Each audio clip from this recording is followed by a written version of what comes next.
Le Bitcoin vise-t-il un retour vers les 65 000 $? Analyse du BTC au 7 avril 2025. Le Bitcoin plie sous la pression des marchés actions, dans un contexte macroéconomique fragilisé par la politique de l'administration Trump. Une réaction rapide s'impose, sous peine de voir l'actif basculer dans une phase baissière impulsive en unité journalière.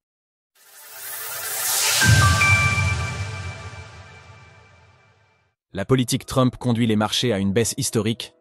En ce lundi 7 avril 2025, le prix du Bitcoin clôture la semaine à 78 300 $, enregistrant une baisse de 5,12%. La pression provoquée par l'annonce de nouveaux tarifs douaniers imposés par les États-Unis pèse lourdement sur les marchés qui se contractent avec vigueur. La semaine débute d'ailleurs dans le rouge. Depuis la clôture, le Bitcoin poursuit sa chute, affichant un prix avoisinant les 76 500 $ à l'heure où nous rédigeons ces lignes. Difficile d'anticiper la suite dans un contexte rarement aussi incertain, marqué par une baisse historique sur les marchés traditionnels.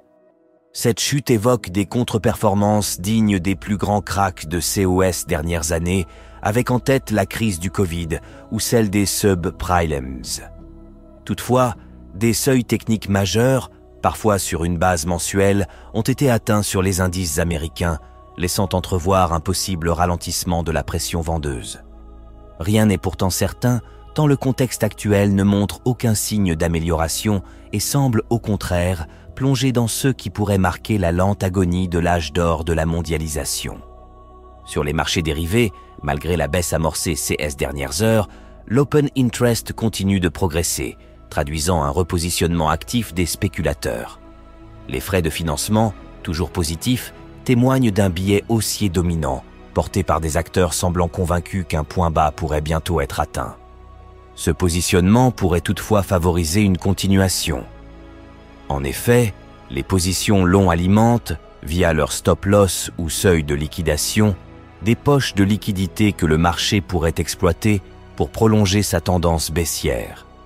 Côté capitalisation, le Bitcoin conserve sans surprise son statut de leader incontesté de l'écosystème crypto, en tête du classement avec une capitalisation de 1 488 milliards de $, en recul de 170 milliards depuis notre précédente analyse. Surfez sur le bull run en vous entourant d'experts. Rejoignez-nous maintenant sur Cryptost Academy. Bitcoin, poursuite de la baisse ou chasse aux liquidités avant un rebond haussier? Réveil difficile. Ce lundi matin, le Bitcoin, jusque-là remarquable par sa résilience, fléchit en franchissant la zone de support qu'il semblait consolider depuis plusieurs semaines. À ce stade, il demeure complexe de déterminer s'il s'agit d'une simple chasse aux liquidités ou du début d'une véritable phase de correction prolongée.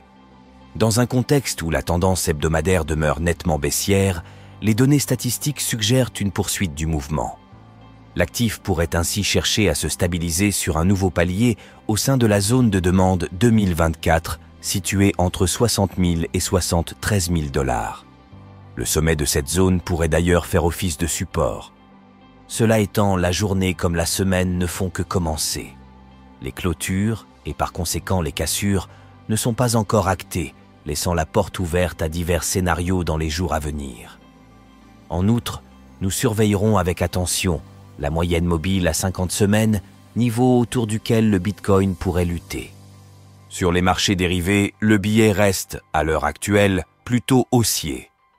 Un élément qui, paradoxalement, dans une dynamique baissière, peut favoriser une extension du mouvement vers le sud. Parmi les autres facteurs clés, la conjoncture macroéconomique s'impose désormais comme un paramètre central. Le catalyseur baissier actuel découle directement des baisses historiques observées sur les indices américains. Si la dynamique baissière devait se prolonger, la confluence entre la moyenne mobile à 50 mois et la ligne de tendance reliant les sommets de la zone d'accumulation 2024 pourrait constituer un point de repli stratégique, susceptible de provoquer une réaction des prix. Cette zone technique se situe entre 62 000 et 65 000 $. Pour faire face à la pression vendeuse qui menace de s'installer durablement, le Bitcoin doit impérativement réagir et clôturer au-dessus des 81 648 $ en unité journalière. Ce seuil correspond à la zone de polarité, matérialisée par le retracement de 50% depuis le rejet des 88 000 $ survenu mercredi dernier à la suite des annonces de D. Trump. Ce niveau de référence devra néanmoins être réévalué à l'issue de la formation complète de la jambe baissière en cours. La reconquête de cette zone permettrait également de franchir la moyenne mobile à 7 jours, désormais alignée à la baisse avec les moyennes à 20 et 50 jours. Cet alignement, conjugué à l'ouverture rapide des bandes de Bollinger, traduit une pression directionnelle nette sur l'unité de temps journalière. Pour écarter le risque d'une phase impulsive baissière, la réintégration de ce niveau s'avère donc essentielle. Graphique du cours du Bitcoin en journalier, en finale. Rejoignez notre groupe Premium Cryptost Academy dans lequel nous partageons des graphiques d'analyse d'altcoin chaque semaine. En résumé, le Bitcoin cède sous la pression exercée par les marchés actions dans un contexte macroéconomique affaibli par la politique de l'administration Trump. Une réaction rapide est nécessaire, faute de quoi l'actif risque de plonger dans une dynamique baissière impulsive en unité journalière. Pour enrayer ce scénario, la reconquête des 81 500 $ s'avère indispensable. Alors, pensez-vous que le BTC puisse réintégrer son range à 91 000 $? N'hésitez pas à nous donner votre avis dans les commentaires. Passez une belle journée et on se retrouve la semaine prochaine pour une nouvelle analyse du Bitcoin. Sources: TradingView, CoinGlass, Glassnode.